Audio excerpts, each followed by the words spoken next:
আদম আলাইহিস সালাম আল্লাহর নিষেধ লঙ্ঘন করেছেন ইজতিহাদ করে। উনি ইজতিহাদ করেছেন।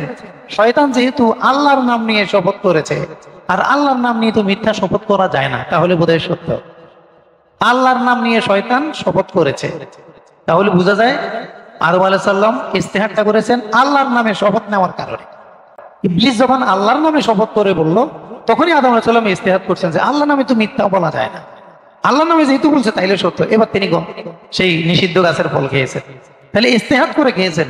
আর ইজতিহাদ করে যদি কেউ খায়, এটা কি গুনাহ হয় না সওয়াব হয়? বলে আমরা প্রথমে এই বিষয়টা বুঝলাম, কোন মুস্তাহিদ ইমাম তিনি যদি ভুল করেন ইজতিহাদে, উনার সিদ্ধান্তে, তাহলে উনার গুনাহ হয় না, কি হয়? এক সওয়াব।